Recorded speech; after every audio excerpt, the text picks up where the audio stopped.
Welcome to my presentation on the Hitchhiker's Guide to User-Friendly Module Design. I'm Fred. Now, don't panic. There is a slight difference to usual here, since in opposite to quite a few presentations, this presentation consists of multiple independent components that don't depend on each other. Whenever you have a question, raise your hand immediately, because we will be shifting focus quite often, and if it's not answered right now, it probably won't be until the end. So please don't wait. Put it right there where everybody has the context for the question.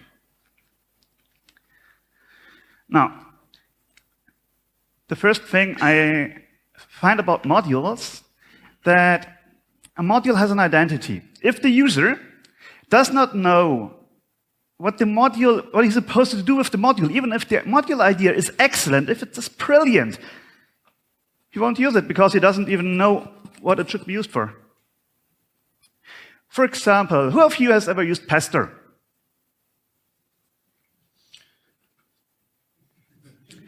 Now, Pester has a clear identity. It does tests. It does one thing and does it well. So we've got a module, and it has some resources, like every single function it exports is a resource. Tab completion it provides is a resource, CMDlets, aliases, key bindings if a module does that. And it has everything. The entire module serves a single purpose. I am doing Pester tests. It's so synonymous by now in PowerShell with tests. I'm doing tests, so this is Pester, and the name carries itself by now. If you design a module, this is one of the design concepts about designing module. Have it do one thing and have it do that well. That way you can advertise its identity and the user knows what to do about it. It is easy in the community to communicate, even if the name doesn't immediately catch on because the name is obviously standing for what it does. Even then you can have an identity attached to it. A module that does both would, for example, be PS logging, which performs logging, and has that also in its name, but it also does this one single purpose. This has some complexity when it comes to dependencies, because if for every single functionality you need a separate dependency, you might end up with quite a few of those. The alternative approach is having a module that does multiple things. For example, it has a component, and it has another, and another, and another, and another. One example for that would be my own module, PS Framework, which provides a lot of functions. It has logging, configuration management, tab expansion, run space management. It has a lot of many different things, but when I tell somebody, hey, you need to use the PS Framework, the user has no association with the identity that for his specific use case he's trying to solve. At that point, advertising it under its name is a problem. Which is why I tell people, hey, why don't you try the logging component of the PS Framework? At this point, I try to manage the identity based on the functional unit it provides, and it has several of them. In the instance of the Pester module, it basically has one component that covers all of its resources. In the case of hybrid modules, there are multiples of them. One sure way to sync a module, I've seen a few that did just that. They did not have clear components to advertise. It was just a mixed bag of anything that might be useful or that was useful in one instance, which often end up modules that were started as something somebody wrote for his own home computer and just kept adding this and that and odds and sods. And there was no identity, nothing a user could really identify with the module, and so it never caught on. Oh. Sorry. All right. Now, one of the main things really for me is documentation. If I see a project and it doesn't have any documentation, guess what? I move on to the next project. I've contributed to quite a few over time, and I can tell you every single one that I contributed to had documentation. And I'm not just talking about comment-based help, that's a neat feature for the individual functions, but the module as itself needs to have documentation. So let's take a look at this. Probably need to make this a bit bigger. All right, off you go.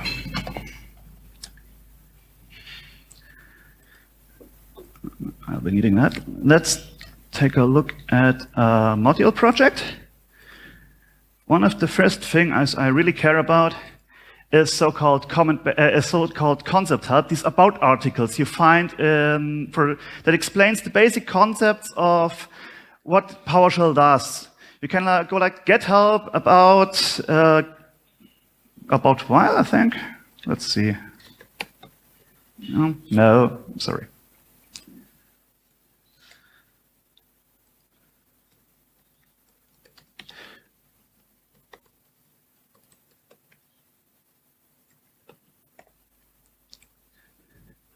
Now this will take a little bit. PowerShell help is not most efficient at retrieving concept help, but it explains the entire thing about the one concept this article is about.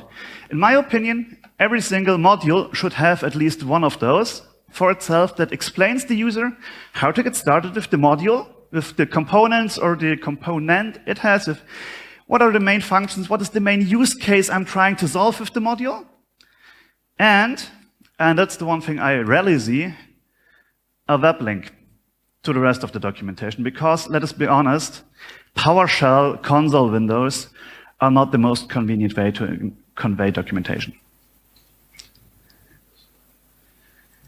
So, let's take a look at that.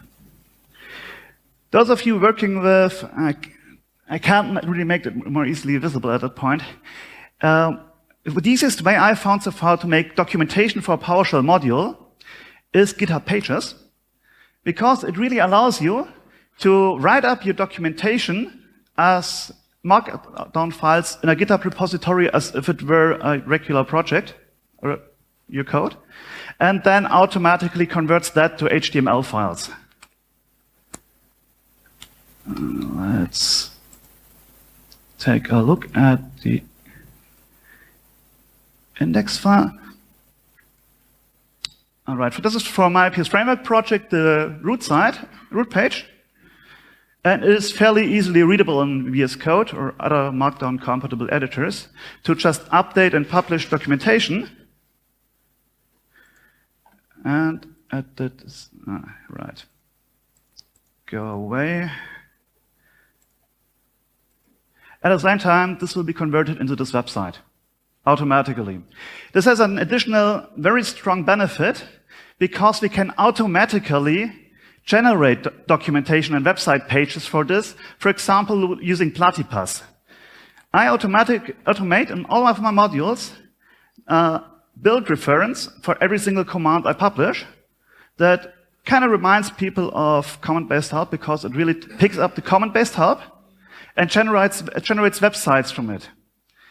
Additional benefits for your user, they can actually read up on your command, on your module, and what it can do, while they're sitting on a train and have their iPad open, where they don't have access to a PowerShell console and run get help.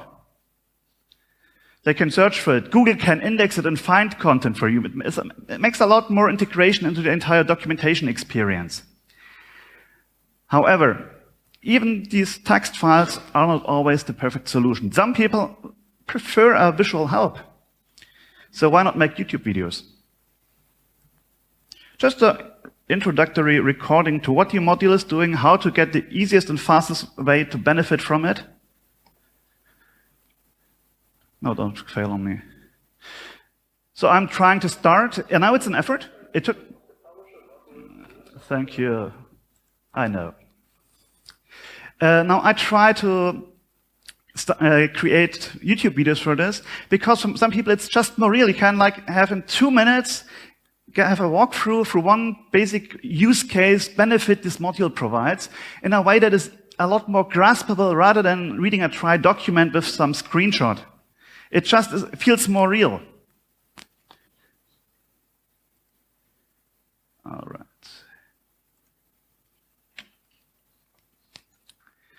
Now, another thing a module has is a prefix. It would be nice, at least, if you have one.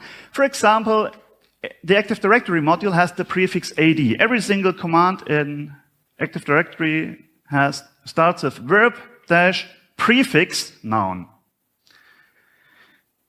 At this point, one thing I really want to beg of you, make it a short one, because users have to type that.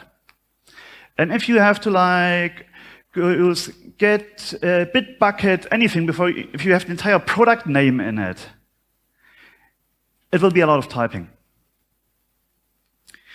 If you run find module, you have the dash command switch. So if you see an example that has a command you don't know, you can search for modules on the gallery that actually publishes that command. So if one of your potential users finds your command and tries to look for the module for it because the documentation, the example where he stumbled over it didn't have it, he might use that. And we have quite a few command conflicts by now. For example, get user. We have 7 different modules on the gallery that publish get user. And if you add up more modules that are actually not on the gallery, it can add up to quite a few of them. For example, as often used modules that use get user would be the exchange shell, the exchange PowerShell module components, which are not on the gallery, and carbon, which is also often used. And one of the main discovery features on the console is get command. And having a short, nifty prefix is often a lot easier to narrow down the results to the actual module you're trying to search in. It makes it a lot more convenient. Yes. Who of you has ever heard of the default command prefix property you can add to your module manifest? Who of you has actually used it? I'm ashamed I ever did, I must admit. One of the main reasons I dislike it is find module, when you use it to search in the gallery, does not know the prefix, the default prefix. It will search for the command without the prefix, and you have again the same discovery problem you have if you don't have a prefix at all. Users rarely even know that this option exists, never mind use it. If you need to use a prefix to change a conflict, it doesn't really matter whether you replace the current prefix or whether you add to it. That's one of the rare border cases in this instance. I really have never met a single user who deliberately changed down the default prefix on modules that use this feature to smaller because, frankly, they never knew about it. And there is no technical benefit, there's no performance increase, or there's no measurement anybody could ever tell me that would tell me, yes, there is a technical benefit behind the scenes, even if the user doesn't care about it, that contributes to make this actually a useful feature. All right, tab completion. It is one of the, I think, most critical, single critical feature to make command use convenient for the user. We do have multiple ways to provide tab completion. So let's take a look at this. One of them feature is validate set or enumerations. When there is a limited amount of legal properties you can pass to the command, PowerShell will notice and automatically generate the tab completion for this. So let's load get alcohol. I do hope there are no minors here in the room, are there? Because otherwise this presentation is going to get rather sticky on me before this is all done. So now it knows automatically, we can tab through it, what is legal.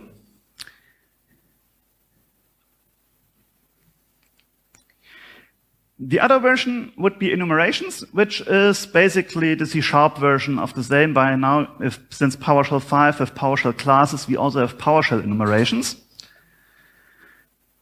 which work basically the same. Now, don't go bad on me. All right. Oh, damn, all beer has been drunk.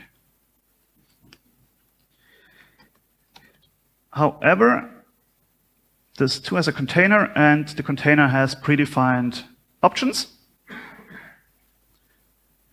And if you look at add new beer, it too has a type parameter where there is a specific type and there is a container parameter. This is an enumeration, the data type. And we can, in C# and in PowerShell with virtual literally exactly the same syntax, define in an enum the kind of values that are legal behind this.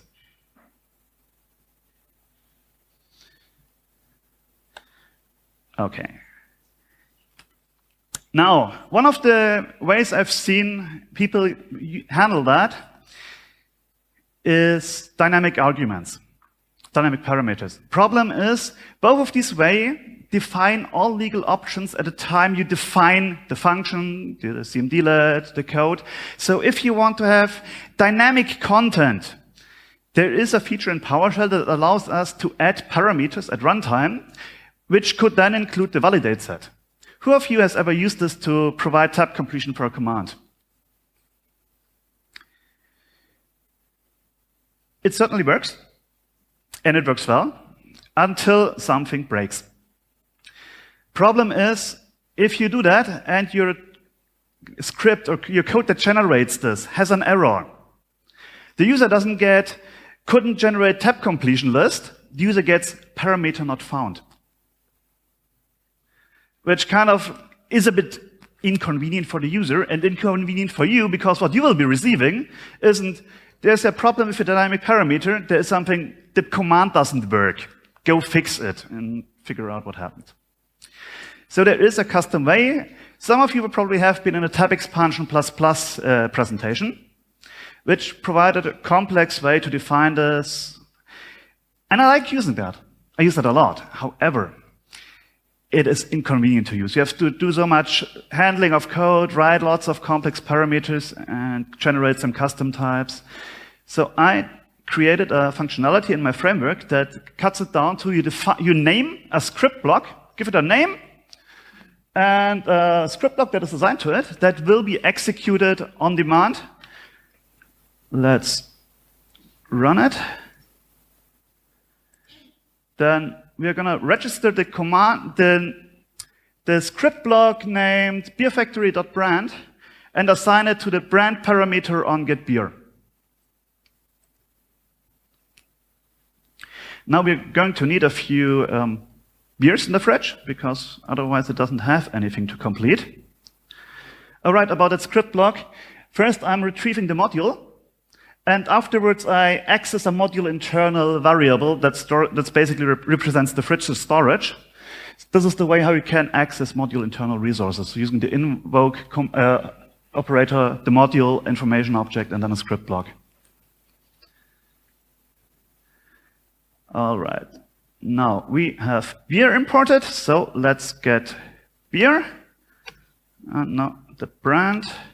And now it knows we've got Heineken and Hofbräu in the store, and can return that.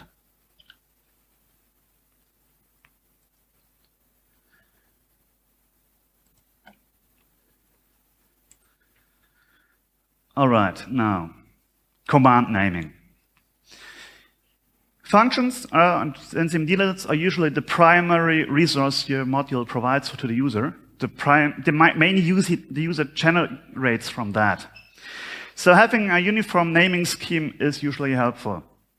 The main important criteria, and if there's anything you take away from this is the one thing. It's primarily about being able to find it and not having to waste too much time typing it.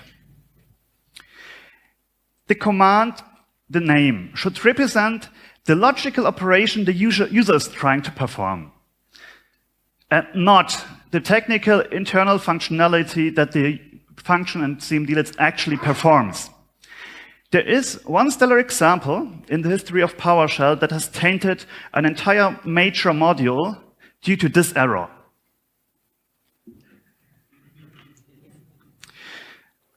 I teach PowerShell. I run a user group. I have yet to meet a single person that managed to successfully connect to Azure RM without first asking somebody who already could do it or reading up guides on it. They could never out of the box connect to it because they did not find the command. What this command does is apparently create some cookie object that represents a count on the server side that represents your login session. So you obviously are adding a command, an account. Sure, I'd always known that.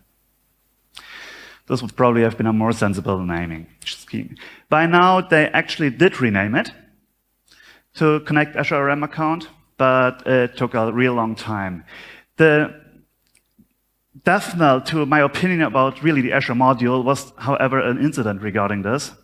Joel Bennett, at one time, also known as JCool, created a pull request, renamed the command, renamed all references across the entire massive module, updated the entire documentation base to use connect, and submitted that as 2 pull requests.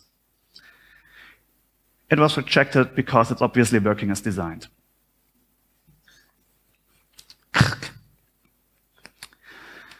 Okay, most commands you publish should be using verbs because people use verbs as a, what kind of action do I use? There are modules that do not follow this. For example, pester, because you have got like it or should. And some other modules that imitate certain, or emulate some other notation style or functionality within PowerShell. But in most instances, we really should be having that. They should, of course, also reflect the action taken. See the previous example. And there is a list of approved verbs that can tell you what you actually can use that should be considered. If you use a not supported verb, your module will produce a warning on import. Not quite nice. There's a documentation on Microsoft that actually describes the purpose of every single verb and the other verb it is paired with.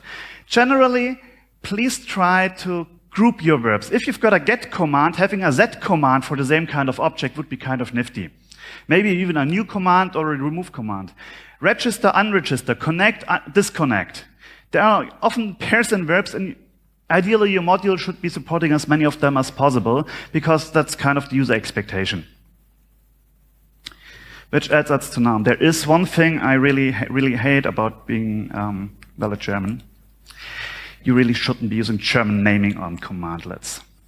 Donau-Dampfschifffahrtsgesellschaftskapitänskajüte. Or Internet Adapter Maximum Bandwidth Percentage. This is a very specific description of what this command is working with.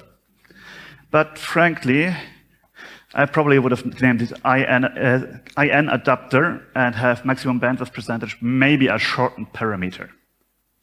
It's really that kind of thing, you can't type it. It needs to be short enough, it needs to be sensible, it should reflect what it's doing because people want to search with it, and it should be singular. But if you start chaining commands to that point, you may want to look at your module design. Maybe split it into individual functionalities, if you're into individual modules, if you're actually going into that far specifics from that far in the abstract, because really, you can't hide that. Just keep in mind, people will be searching for this. All right. Now there's a cheat. I like using that cheat, and in fact, I like it that much, I did a full plain text of it. There is one way, one really reliable way to test whether your command naming is good. Find somebody who actually works with the product you're trying to manage with your module, who actually knows the context of what your module is trying to achieve, but doesn't have an idea about your module, and ask him to find the friggin' command. If you can't do it in 3 minutes, you need a new name. All right. Modules sometimes have settings that are not really passable by parameters. For example, PS readline has various options. You get benefits from it because through not having commands. So you need to have some way to tell it how to operate. And there needs to be a way to manage that so the user can access that. Let us see the examples for that. The easiest way to do this, really, is to just have a stored memory. In your module, as a module variable config, I'll make that a hash table in this example, and provide commands to set and get that configuration value.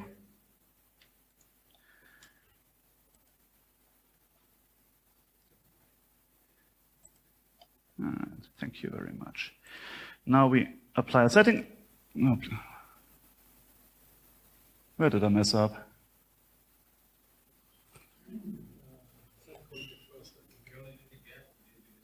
Oh, no, it did run the set. It just failed on me. Right, I didn't assign the config variable. Thank you. So now we can set the value. We can retrieve the value.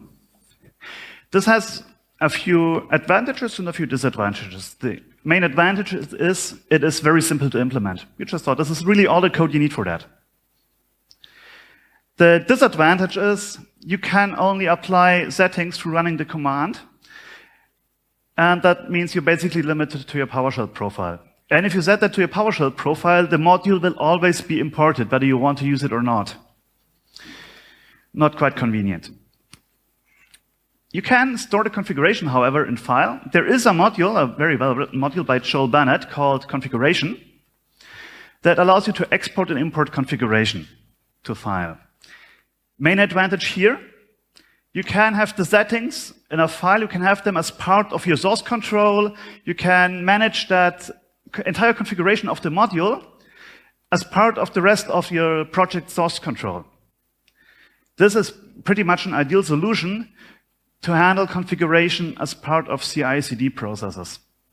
Because really, you have all the control in the source, you've got versioning, you've got a history, you can pick that up.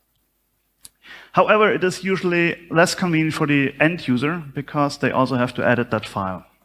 Or you need to offer commands, the same as the previous version, and they again have the issue if you place it in the profile, the module will be automatically imported.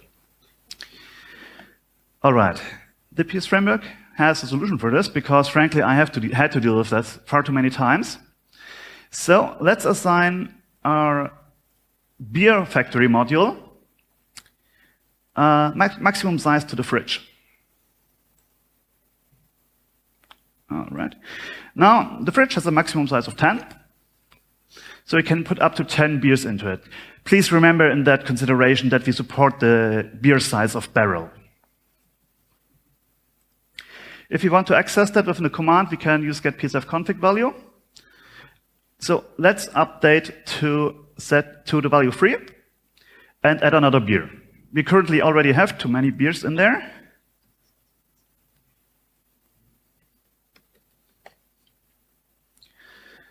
So that's not going to work.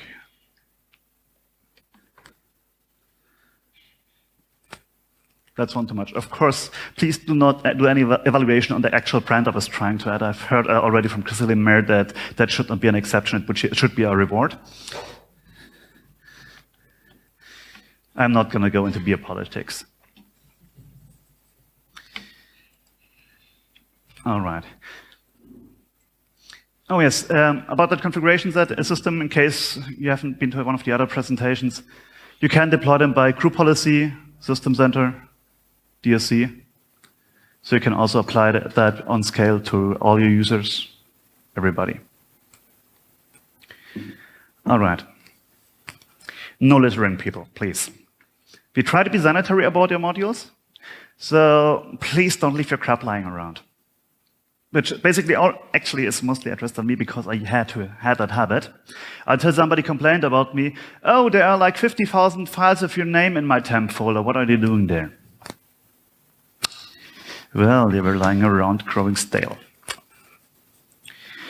The thing I found I didn't even know how to do until fairly recently was that as a module, you can chain events to what happens if the process closes while your module is loaded, or if somebody removes your module. So you can actually have removal events that happen when you're done.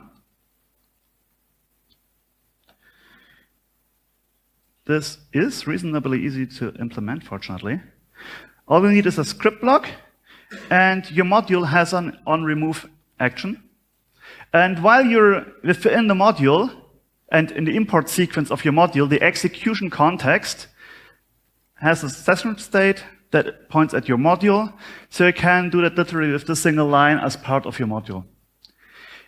If you want to also catch closing events, if somebody just closes the entire console host, just an X on the bottom, on the top, or kills it, at that point, we have an engine event that is the exit event on the PS Engine. You need to register an event script block to that using register engine event and assign that same action to it. And that's it. At that point, you can free resources you were using. You can close threads you were running. That is especially useful if you have a background run space, because there will be many agents, like for example, a SQL Server agent, that will hang indefinitely because there's still an active thread somewhere in the process. So if you like schedule a task that uses your module in a script on the SQL Server agent, and your module has a run space, and you have no way to tell it to shut down, the task will wait forever. Hours better, the DBA will probably get a warning about a hanging task, even though the action was performed successfully. So free up the resources you're using at the end. It will make everybody happier.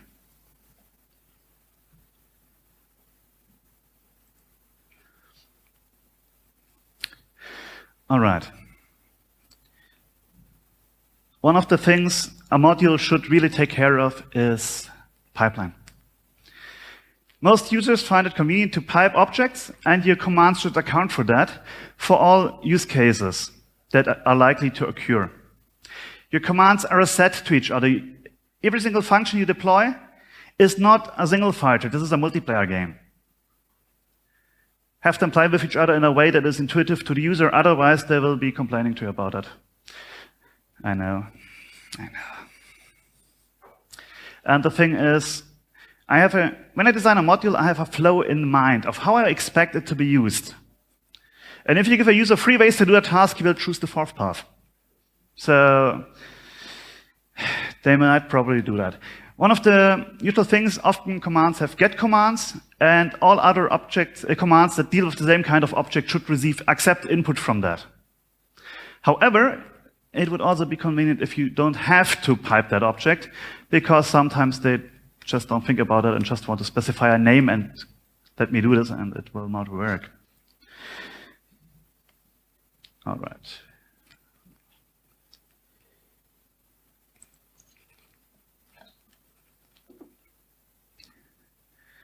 Now, let's drink a beer. All right, this is another one for function design, not module design, but should process, do you really want to destroy that beer from your fridge? Do your parents know about this?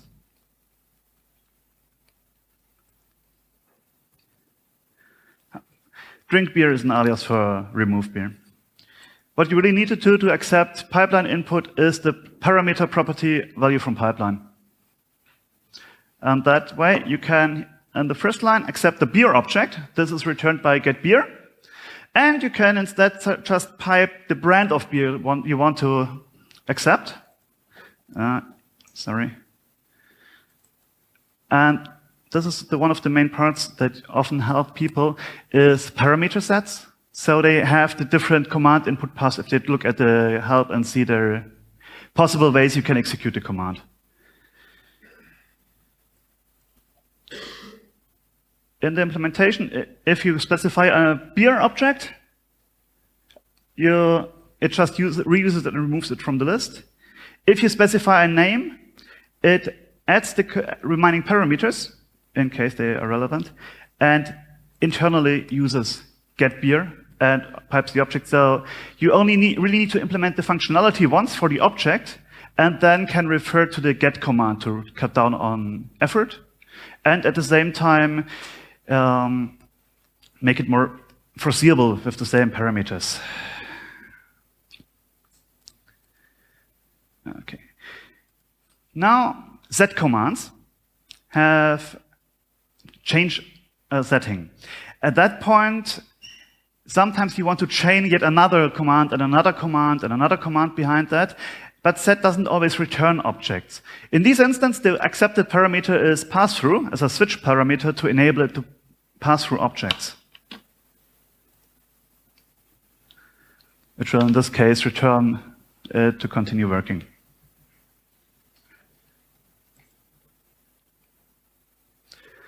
All right. There are some things that really make Joey sad. Jet lag is probably one of them. The PowerShell I's habit to steal your prompt probably as well. The one thing I really hate about modules is when they choose to affect what really should be the user's own convenience preference. The prompt is the most grave one in my opinion because I customize my prompt to hell, and if somebody tries to steal it, I'm gonna know which finger to show him. Console settings, like window width, like the header, and what colors to use. All these things are choices that should be in the domain of the user. Changing them for them is, to put it lightly, impolite. Unless it's a module you wrote yourself for your own convenience, because you can do to yourself whatever you want. Another thing is to prevent the user from making a choice. Disabling options. Hard coding colors. If you have, for example, have a menu that chooses to highlight individual items, and you hard code the color to use. If you do that, then this will clash with the user's choice of what color scheme he would like to use. For example, I've had a person that would always highlight as red, because this is a most explosive color that jumps to your eye. The human eye focuses on that color. However, a friend of mine could not use it, another friend, because he would have his console background color red if he was running it as admin. In order to better highlight the way that he is currently running with elevated privileges, please know what you're doing. At that point, there is no way for the user to really interact, to use the module, because he won't be seeing a thing. Instead, if you're using colored output, and I like using colored output, it is convenient, offer ways for the user to pick these colors that are used. And the last thing is, of course, interfering with other modules. Overriding commands is one of my main pain points. I like using automated labs. And the first thing I did was update their logging module to no longer create aliases for write host, write verbals, those kind of things, because it really shouldn't be doing that. This is a core dependency. If you want to use automated labs, you have to import this module, and it will create an alias for some of the most commonly used commands and redirect them. It is inconvenient to install. You have to specify allow clobber. The user will get warnings. And after you imported the module, other modules may no longer work as they were intended to. This is blatant interfering with other modules. Don't do this. Locking resources. You don't need to control longer than necessary. For example, keeping an exclusive log on the host file will have side effects. So, in summary, be polite to users and modules. Now you might have noticed the stars at both options. An independent module that is intentionally designed as its main design goal to modify another module. In this case, it's mostly all right, as long as it's a choice you have to make to use it. Concluding, the need for speed. Users don't like waiting. I don't like having my time wasted. You don't like having your time wasted. One of the things you can really waste a lot of time is the module import. For example, if your module has, let's say, 1,000 files, importing it will take a lot of time. Cut down on that. Do something. And the easiest way to do this is to compile it into as few files as possible. There are plenty of examples on how to do this. We had some measurements on DBA tools, because that was the example of 1,000 files before we started compiling it. We cut down the import time on a slower SQL server from 40 seconds to 7. It really makes that the kind of difference. On a small module, the gaining is in the same proportion, but it's in a milliseconds range, so most people don't really care. The other thing that takes time is if you .source files. It will evaluate execution policy. It will evaluate script signing, if it is signed. And in the usual use case, that is not much of a cost, unless you can't check the certificate revocation list. In that case, every single file will have to time out, and the module import might take an hour, or 2, or 4.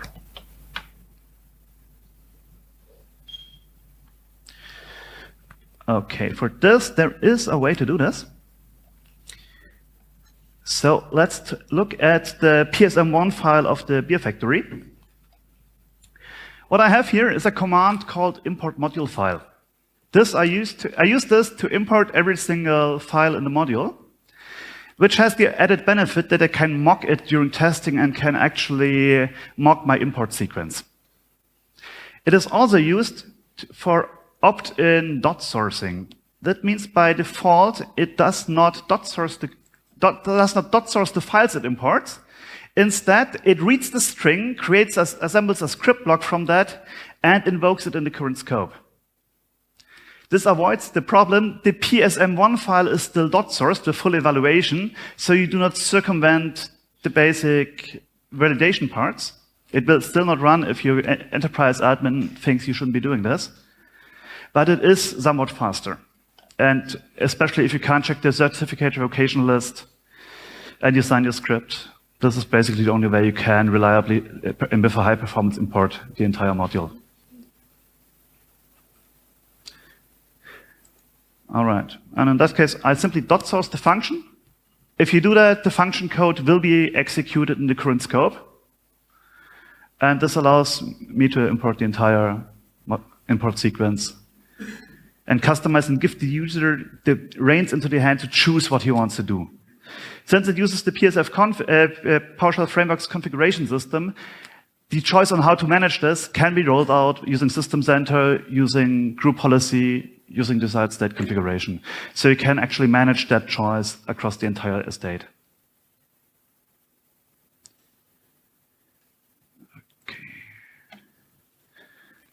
And finally, you should consider optimizing your performance of the module.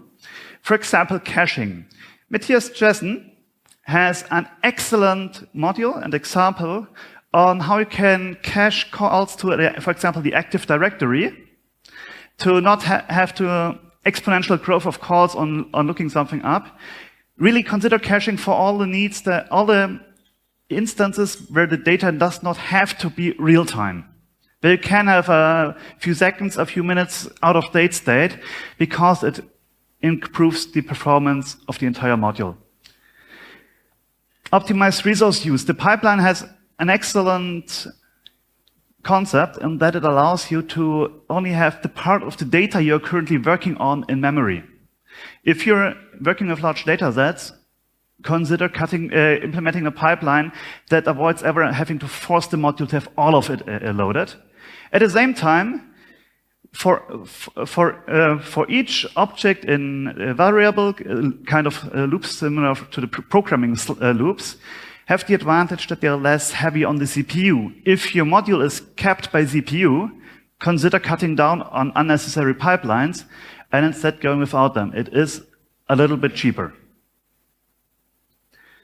And the last part, really, measure execution time. There are excellent frameworks that help you to measure individual steps. You can step through the entire module line by line. Where am I losing time? And debug it. Personally, I always have that integrated into my prompt. You see the timestamps here. This is the last execution time. So for every single time, every single command, I automatically know how long did it take me, which cuts down on a lot of measure command calls that aren't really necessary.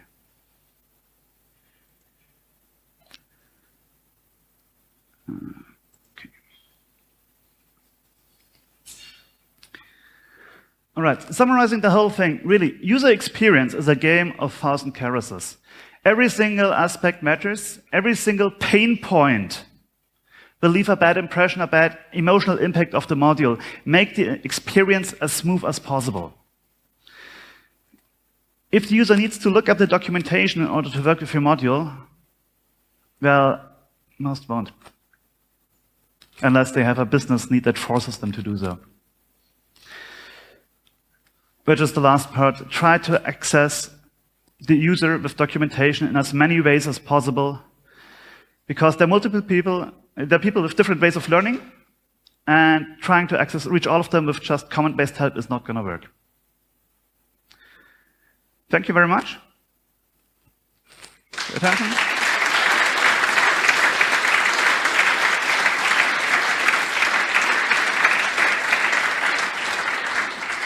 At this point in time, I'd also like to thank the organization team that does excellent technical support for the entire conference, everybody of us. They are the nameless faces that make all of that possible. Thank you very much. And for all of you, any further questions? If further question, yes?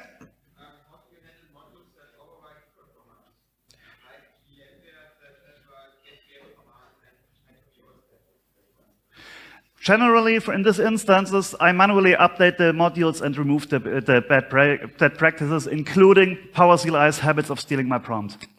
I manually update and push the updated and signed by myself version into the internal repository. If you can't get around using a module that has these kind of bad habits, your real own choice is either suffer or fix it yourself. There really is no other way. You could ask them to change it for future versions, but unless they respond to that, unless they agree, there really is no way. And yes, that was a major pain point. I spent on the original VMware module several hours fixing all the issues as all of that. Nowadays they fixed it. I know, I gave them a list of all my changes. For example, they had a wildcard on the exported functions in exported CMDlets that on other PowerShell version would expand tab completion of any command, even if it wasn't imported, to more than 30 seconds. Just if you wanted to tab complete get command, it will take that long because PowerShell would have to enumerate the entire module because it's wildcarded. Things like that. PowerShell is really one of my main nemesis. Fortunately, I no longer have to work with VMware, so that's a thing in the past, and I leave the dust behind me. Have a great day. Enjoy the weather. In case you're traveling back, have a great trip. It was great meeting you.